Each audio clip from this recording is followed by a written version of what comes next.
우리 찬양의 가사처럼 그날이 속히 우리의 경험 속에 우리 역사 속에 함께하기를 소원합니다. 오늘은 예수님의 시험이라는 제목으로 같이 말씀을 나누도록 하겠습니다. 우리 마태복음 4장 2절로 4절에 있는 말씀을 다 같이 읽도록 하겠습니다. 40일을 시작. 40일을 밤낮으로 금식하신 후에 줄이신지라. 시험하는 자가 예수께 나와서 가로되 내가 만일 하나님의 아들이거든 명하여 이 돌들이 떡덩이가 되게 하라. 예수께서 대답하여 가라사대 기록되었을 때 사람이 떡으로만 살 것 아니요 하나님의 입으로 나오는 모든 말씀으로 살 것이라.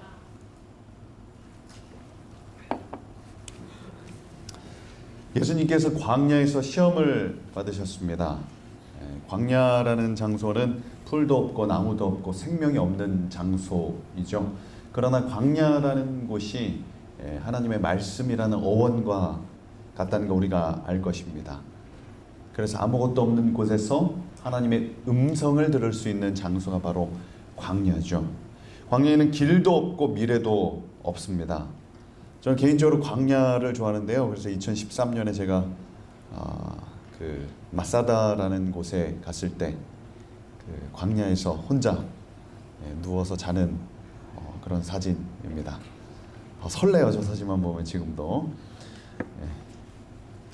광야라는 곳은 길도 없고 미래도 없습니다. 산을 오를 때는 분명한 목표가 있죠. 근데 사막에는요, 풍요로운 것을 목표로 하면 오히려 더 고통스러운 것이 광야인지도 모르겠습니다. 광야의 핵심은 바로 생존, 유랑입니다. 이런 광야에서 예수님께서 시험을 받으셨습니다. 어떤 시험이었습니까? 세 가지 시험이 있는데요. 우리가 잘 아는 이야기죠. 이제 사탄이 펄럭펄럭 저렇게 왔는지 모르겠어요. 우리가 재밌는 성경 이야기 그림에 보면은 저 그림이 나오죠. 사탄이 와가지고 야, 네가 하나님의 아들이냐? 그러면 이 돌들을 떡덩이로 만들어봐라. 이렇게 얘기를 했습니다. 그래도 예수님이 뭐라고 말씀하셨어요?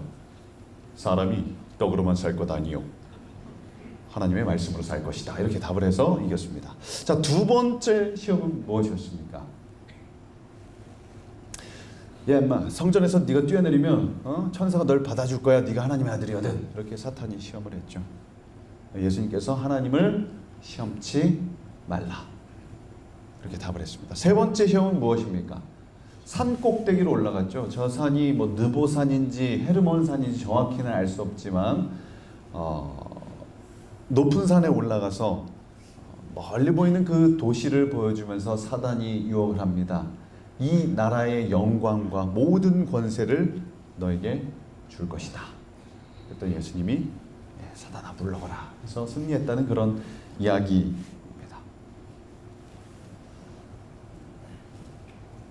이 시험이 예수님에게는 어떤 의미가 있을까요? 그리고 사탄은 왜 이런 시험을 했을까? 목적이 있을 거 아니에요. 네가 하나님의 아들이거든. 이게 이제 굉장히 중요한 말입니다. 세 가지 시험의 공통점이 뭐냐면 네가 하나님의 아들이거든. 이 말이 굉장히 중요해요. 예수님은 인간이에요, 신이에요? 어렵죠? 인간이면서 신이에요. 근데 예수님께서는 이 땅에 오셔서 자신 안에 내재되어 있는 신성을 사용하면 돼, 안 돼? 안 돼요. 신성을 사용하면서 사탄이 에이 거봐 너는 하나님이니까 너는 신이니까 인간을 알지 못해. 인간을 이해하기 위해서 예수님께서는 자신이 신성이 있음에도 불구하고 신성을 사용하지 못하는 상태. 슈퍼맨인데 날아다닐 수 없는 거죠. 레이저가 눈에서 딱 나가서 적군을 물리쳐야 되는데 그 레이저를 사용할 수 없는 신성을 제한하는 상태로 그렇게 예수님은 사신 거죠. 그래서 사탄은 끝까지 예수님께서 신성을 사용할 수 있도록 그렇게 시험을 하셨어요. 시험을 사용하는 순간 누가 이기는 거예요? 사탄이 승리하는 거죠. 네가 하나님의 아들이야. 그 다음에 이제 시험의 내용이 납니다. 이 돌을 떡덩이로 만들어 먹어라. 40일간 금식했기 때문에 예수님께서는 엄청 배고팠을 것입니다. 그래서 우리는 이것이 보통 식욕의 시험이다라고 그렇게 이야기를 해요. 그런데 과연 예수님에게도 이것이 식욕의 시험이었을까? 인간에게는 식욕의 시험, 곧 욕망의 시험입니다. 제임스라는 학자는 인간은 욕망하는 동물이라고 그렇게 얘기를 했어요. 오늘 우리가 욕망하는 것이 우리의 정체성이에요. 오늘 우리가 사랑하는 것이 그것이 우리를 나타내는 것입니다. 그것을 상징적으로 말하는 것이 바로 떡이었죠. 나를 배부르게 해줄 떡. 그것은 무엇입니까? 지난 한식일 골든벨을 하면서 상품이 아이패드 2018년형 6세대 아이패드였는데요. 이제 쿠팡에서 주문을 했습니다. 하루 만에 딱 도착했는데 그것을 딱 열고서 제 손에 이렇게 딱 옆으로 꼈더니 성경을 꼈을 때 기분보다 아이패드를 꼈을 때 기분이 더 좋더라고요. 이게 갖고 싶어요. 저 반짝반짝이는 아름다운 것들. 그리고 뭡니까? 에어팟, 저 콩나물 모양의 저게 뭐라고? 그렇게 갖고 싶어 하죠. 저거 얼마인 줄 아세요? 21만 원입니다. 저거 꼭다리 2개가. 저걸로 들으면 뭐 음악이 뭐 엄청나게 멋있게 잘 들립니까? 우리 이은정 자매가 받았는데 어때요? 음악 들어보셨어요? 어때요? 예? 편해요. 뭐 값어치가 있는 것 같아. 21만 원? 그건 아니죠. 자기 돈 안 냈으니까. 그죠? 저것이 과연 21만의 가치가 있을까? 그러나 우리의 마음속에는 저런 것들을 갈망하는 어떤 것들이 있죠. 다음 주부터 시험입니다. 좋은 학점을 열망하는 것 굉장히 좋습니다. 이 마지막 시험을 다 보고 나서 이제 성적 확인 기간 있죠. 그때 클릭했을 때 삿갓에 뿔이 달린 그 녀석들이 일렬로 줄 맞춰 서 있을 때 얼마나 기분이 좋습니까? 사탄의 시험은요, 막 못된 게 아니에요. 얘네는 아이패드만 있으면 된다. A뿔 받으면 된다. 웰빙하고 힐링하고 욜로하고 소소한 것에 확실한 행복만 주면 돼. 굳이 예수가 없어도 그냥 물리적인 떡만 있어도 충분히 행복하게 살 수 있으니까 하나님의 말씀이니 생명의 떡이니 이런 것을 얘네들한테 주지 않아도 돼 라고 예수님에게 얘기하는 거죠. 예수님께서 생명의 떡, 본인이 생명의 떡이 되셨잖아요. 그것이 무엇으로 성취됩니까? 나는 생명의 떡이요 하면서 자신의 마지막 살, 그 생명을 나눠주는 장소, 그것은 바로 십자가였죠. 즉 사탄이 하는 시험은 어떤 시험이었냐면 십자가의 회유였어요. 너 십자가 안 져도 돼. 네가 생명의 떡 안 돼도 돼. 네가 굳이 메시아 안 해도. 얘네는, 이 백성들은 맛있는 떡, 아이패드, A뿔로도 충분하게 행복하게 살 수 있어. 왜 왔어? 굳이 안 와도 돼.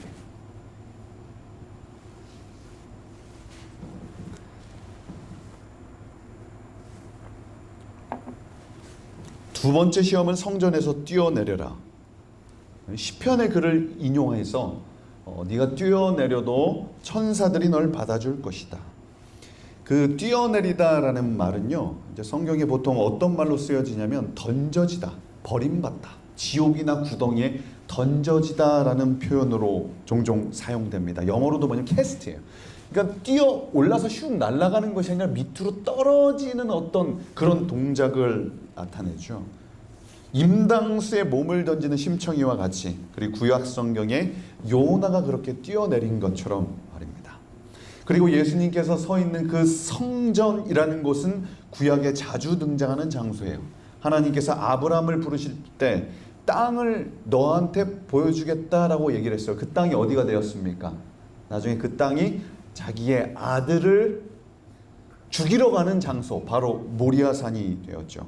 그런데 이삭과 함께 올랐던 그 산 위에 다윗의 궁전이 세워지고 솔로몬을 통해서 성전이 세워진 그 자리, 그곳에는 번제단이 있었습니다. 피로 정결케 하는 장소였어요. 그것은 무엇으로 성취됩니까? 바로 예수님의 십자가로 성취되죠. 하나님의 아들이, 네가 하나님의 아들이거든. 십자가로 너의 몸을 던져도, 불구덩이로 너의 몸을 던져도 천사가 너를 받아줄 거야.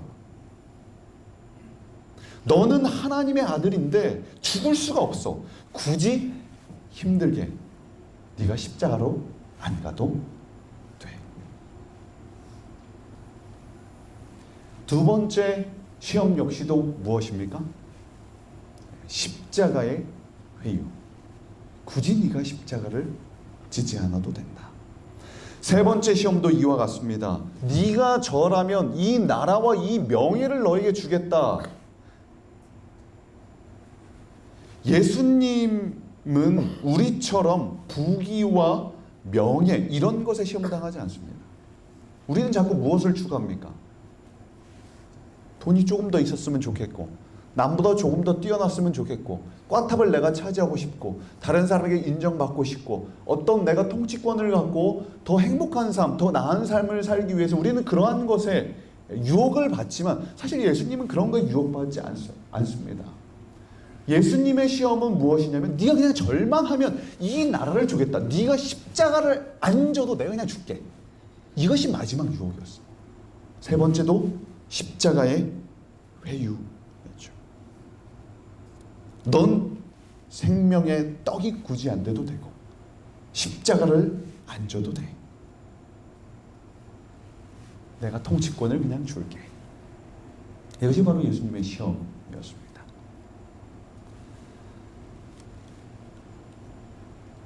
지난 일요일에 롯데월드에 갔습니다.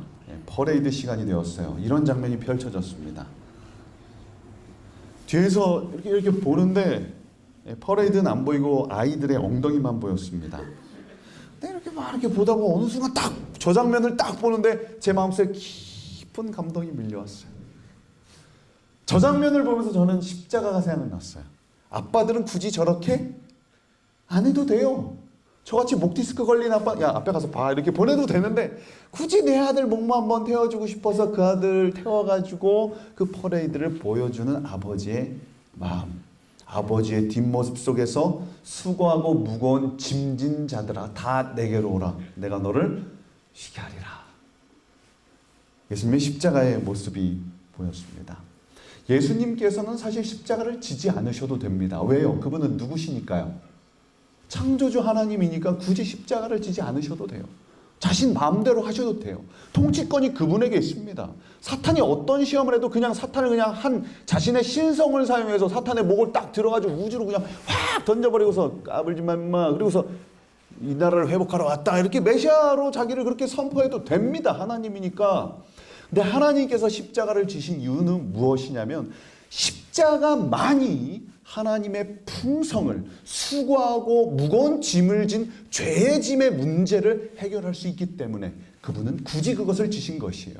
그리고 십자가를 통해서 신의 성품, 하나님의 품성이 무엇인지를 명확하게 드러내신 거죠.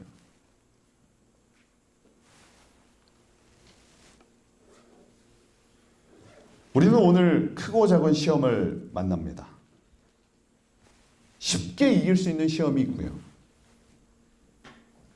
시간이 흘러도 왜 이 시험이 내게 일어났을까? 이 고통이 나에게 있을까라고 해결되지 않은 그런 시험도 있습니다. 그런데 우리가 경험하는 모든 시험의 그 내면을 깊이 들어가 보면 다 무엇으로 연결되냐면 같은 시험으로 연결되죠. 다 같이 읽겠습니다. 누구든지 시작. 누구든지 나를 따라오려거든 자기를 부인하고 자기 십자가를 지고 나를 쫓을 것이라. 네, 누구든지 나를 따라오려거든 자기를 부인하고 자기 십자가를 지고 나를 좇을 것이니라. 우리의 시험 역시도 예수님께서 당하신 것처럼 십자가를 지는 문제예요. 우리는 십자가를 지고 싶어해? 안 지고 싶어해? 안 지고 싶어 합니다. 예수님을 쫓아가는 것, 십자가를 지는 건 뭐냐면 결국 우리의 삶 속에 예수님의 삶이 드러나는 시험이에요. 하나님의 품성이 드러나는 것이죠. 그러기 위해서는 나의 욕심과 나를 부인하는 것이 되어야 하는데 우리는 나를 부인하지 않아요. 내가 드러나길 원하죠. 나의 욕망대로 살길 원합니다. 하나님을 불신합니다. 그리고 하나님을 경배하는 것이 아니라 세상을 경배하고 내 욕망을 따라가는 것이 우리의 습성이죠. 이것이 우리의 시험이 되는 것입니다. 그 결과는 무엇입니까? 교만하게 되고요. 불평합니다. 근심합니다. 불안해합니다. 무엇인가 해결되지 않은 문제들이 늘 내 앞에 있는 거죠. 이상하게 내가 원하는 것만 쫓아가면 불안해져요. 현대 그 철학자들이, 심리학자들이 인간이 가장 싫어하는 것을 불안으로 정의를 했잖아요. 근데 내가 원하는 것만 쫓아가면 늘 불안해져. 십자가를 지고 예수님을 따라가면 그 안에 자유함이 분명 있는데 우리는 자꾸만 내 욕망을 따라가죠. 저도 이제 개인적으로 여러분들과 같이 이제 수험생 경험을 하고 시험을 치고 지금 원서를 막 쓰고 있습니다. 고등학교 3학년 수험생처럼. 근데 수시로 몰려오는 이 감정이 불안이라는 거예요. 야, 돈을 어떻게 하지? 제가 25세 유학 갈 때는 그런 생각 안 했거든요. 그냥 호롤단신 그냥 뭐 별거 인생 뭐 있어. 그냥 내가 다 할 수 있어. 막 이런 생각으로 갔는데 이거 지금은 굉장히 이게 생각해야 될 것도 많고 굉장히 불안해지죠. 돈이 많이 들고요. 돈을 어디서 구할 수 있을까? 그래서 PhD를 이제 제가 그때 있을 때 석사를 할 때 PhD 공부하시는 분들 보면 와 저거는 정말 사람으로서 할 짓이 아니구나 그때 해서 나는 정말 하지 말아야지 이렇게 생각했던 건데 그래서 PhD를 미국 애들이 뭐라고 얘기했냐면 permanent head damage라고 얘기합니다. permanent 영구적인 그 두뇌 손상.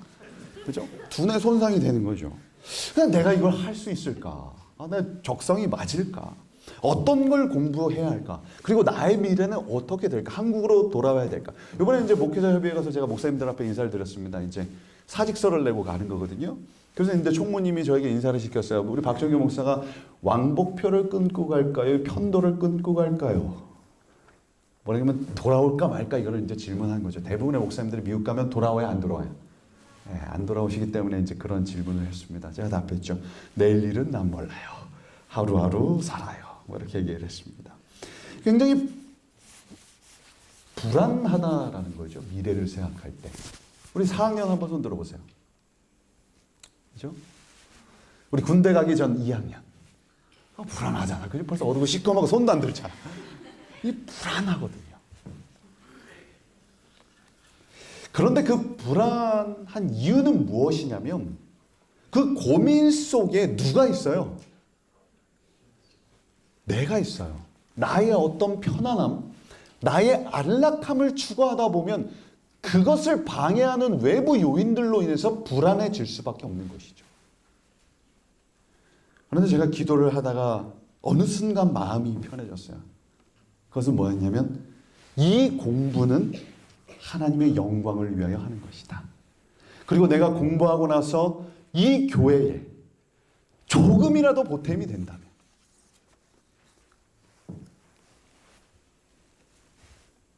조금이라도 보탬이 된다면 얼마나 좋을까요? 그런 기도의 응답을 받고 마음의 평안함이 찾아왔습니다. 오늘 시험을 앞둔 친구들, 그죠? 취직을 앞둔 친구들, 삶의 미래를 준비하는 여러 삶의 정황 속에 있는 우리가 이 자리에 고민하고 있죠. 우리 다 같이 읽어볼까요? 시작.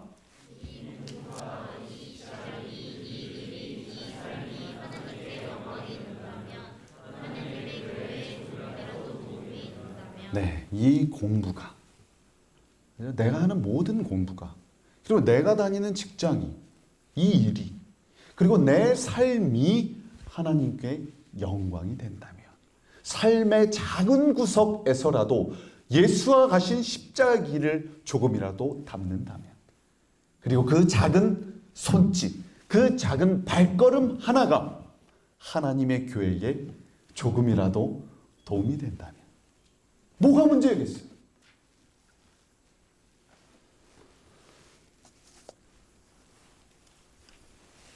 지난주 찬양의 시간에 우리 올라갔죠? 그때 제 사진이 나와서 굉장히 당황했었습니다. 이명준 교수님과 아름다운 이들이라는 합창단을 했어요. 사진 맨 오른쪽에 계시는 분이 한성보 교수님인데 돌아가셨고요. 미국 투어 중에 고 신계훈 목사님 댁을 방문했습니다. 이분이 누구냐면 이분 아세요? 모르시는 분도 있을 것이고 아시는 분도 있을 것이라 생각되어집니다. 이분은 한국 재림교회의 영적 아버지 같은 분이세요. 저희 아버지가 이제 장사를 하시는데 그 화물차 타고 다니시면서 매번 이 신계훈 목사님 테이프를 닳도록 들으세요. 계속 뺐다 꼈다 계속 신계훈 목사님. 그래서 저희 부모님 세대는 신계훈 목사님이 영적 아버지와 같은 그런 분이었어요. 삼육대학교 총장이셨고 한국연합회장, 이 재림교회의 수장의 역할을 하시다가 췌장암에 걸리셔서 투병 중이셨습니다. 근데 이분이 연합회장이 되셨을 때 그 교회 진암, 우리 재림교회에서 나온 월간지가 있어요. 거기에 이 권도원의 말씀을 쓰신 게 아직도 기억이 납니다. 거기에 뭐라고 쓰셨냐면 자기는 연합회장 할 제목도 안 되고 너무 힘들어서 거절하고 못하는데 하나님이 그 십자가를 허락하셨다면 제가 그 십자가를 지겠습니다. 그리고 십자가는 한 번 지면 끝까지 지는 것입니다. 제가 신학생 때, 신학과 1, 2학년 때였던 것 같아요. 그거를 보면서 굉장히 큰 감명을 받은 기억이 납니다. 그런 그분께서 이 교회를 짊어지기 위해서, 이 교회를 살리기 위해서 그렇게 애를 쓰시다가 암에 걸리셔서 투병을 하고 계셨습니다. 온몸이 바짝 말라 죽음을 기다리는 그분 앞에서 저희들이 찬양을 했죠. 찬양하는 내내 눈물을 쭉쭉 흘렸어요. 누가 제일 많이 울었을까요? 이명준 교수님이 지난주 끝나고 말씀하셨어요. 박종규 그때 많이 울었지? 제가 제일 많이 울었던 것 같아요. 계속 눈물이 나도 노래를 못했어요. 아예 저는. 그분이 당시 좋아하던 찬양이 이걸 불러달라고 그때 말씀하셨어요. 그게 뭐냐면 나의 등 뒤에서 나를 도우시는 주. 하나님은 내 앞에 계세요? 등 뒤에 계세요? 보통 앞에 계시잖아요. 하나님이 보이잖아요. 근데 막상 우리의 영적 아버지였던, 가장 신앙심이 깊었고 재림교의 가장 탁월한 설교가였던 저분께서도 죽음을 앞에 두자 하나님이 보이지 않는 것. 너무 두려웠던 거죠. 그런데 그 하나님이 보이지 않아서 고민하고 괴로워하는 그 와중에 문득 깨달은 것이 하나님이 내 등 뒤에 계시는구나. 나의 등 뒤에서 나를 도우시는 주. 이 노래를 불러주시지 않겠어요? 저희들이 또 그 노래를 불렀습니다. 그리고 이제 찬양이 끝나고 한 명씩 위로의 말을 전하는 시간이 있었습니다. 제 차례가 되었어요. 그때 신학과 4학년.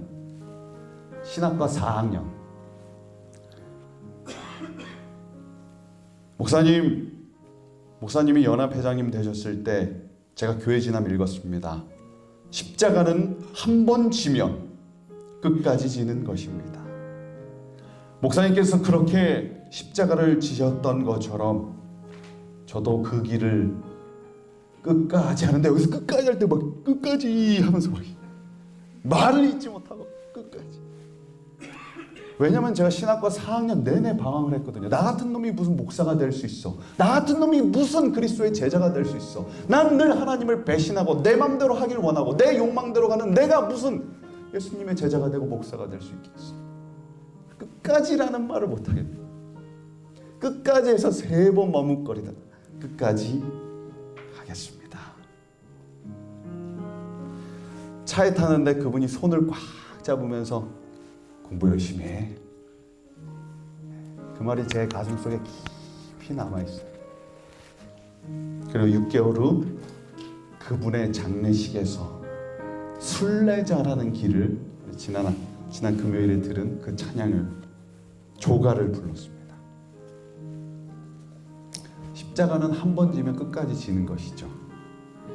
그리고 예수님을 믿는다는 것이요, 사실 평안하고 안락한 게 아니에요.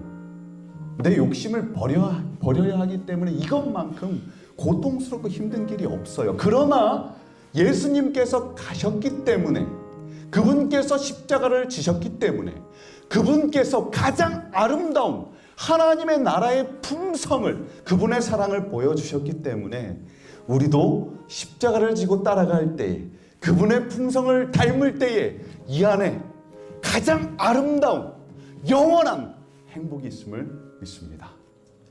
십자가의 길을 갈 때 자유함이 있어요. 우리 그 길 함께 가시지 않겠습니까? 예수님께서 목사만 부른 것이 아니라, 전도사만 부른 것이 아니라, 지금 이 자리에 앉아있는 모두, 예수님을 닮기 원하는 모두를 부르셨어요. 그 길 함께 가지 않으시겠습니까? 그리고 그 길 속에 가장 아름다운 자유함과 행복과 하나님의 나라가 오늘 우리를 통하여 이루어지게 되기를 간절히 소망하며 말씀을 마치겠습니다.